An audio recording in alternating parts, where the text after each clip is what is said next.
Hello, my dear students. Welcome to today's lesson. We are going to learn an exciting new chapter called Double Century. Have you ever heard the word century?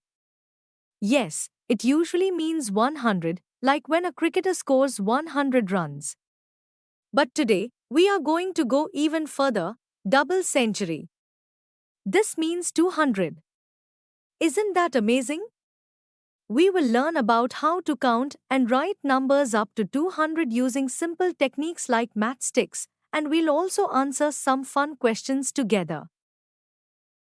Have you ever wondered how people started counting things or why we use the numbers we know today? Let's explore the story of numbers together, and by the end, you'll be able to answer some fun questions. Let's get started. The story of numbers. Long, long ago, people didn't have numbers like we do now. Can you imagine how hard it would be to count things? To keep track of things like animals or food, they used to make marks on walls or trees. They would group things in fives and tens. But then, something amazing happened. People started using symbols to represent numbers. And guess what? Ancient Indians came up with the idea of using 10 symbols to write all numbers, just the numbers from 0 to 9. These symbols are the same numbers we use today for everything, from counting toys to using computers and even phones. And here's the best part, the invention of zero. Without zero, we couldn't write numbers like 10, 100, or 1000. Isn't that amazing? Now that we know the story of numbers, let's play a fun game using them, snakes and ladders. It's a game we all love, right? Let's answer some fun questions using our snakes and ladders board. Which number will you reach if you take the ladder from 13? Yes. You will reach number 4 too. If you are on the snake at number 25, which number will you reach? You'll slide down to number 5. You are standing on 96.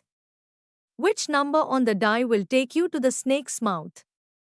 If you roll a 2, you'll land on 98, which is the snake's mouth. Learning with bundles and loose sticks. Have you ever counted matchsticks? Imagine we have bundles of 10 sticks each. If you have 10 bundles, how many sticks would that be? That's right, 100 sticks. Now, let's learn how to make numbers with these bundles and loose sticks. Let's take 123 as an example.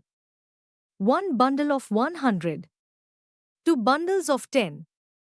Three loose sticks. This gives us 123 sticks. Now, let's fill in some numbers. Can you guess how to make 104?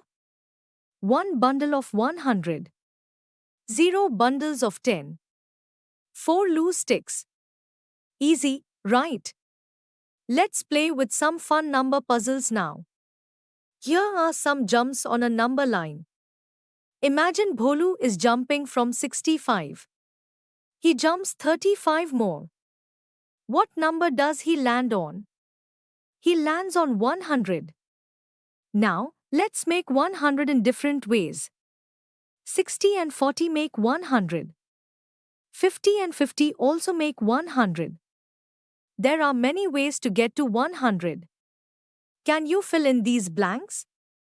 45 and yes, 55 makes 102. Marking numbers on a line. Let's draw a number line and mark some numbers. Place an arrow on 125. Good. Now, can you make a smiley face on 149? And let's cross 137.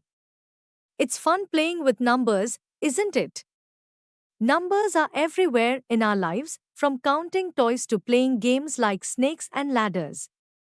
Today, we learned how numbers were invented and how to play with them using bundles of sticks, number lines, and fun games.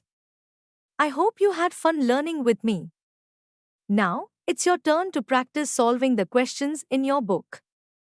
Keep playing and learning. See you next time. Here's a secret on how you can study effectively with the EduRev app. You can learn with chapter notes, watch video lectures, and solve NCERT based MCQ tests of this chapter on EduRev, and that's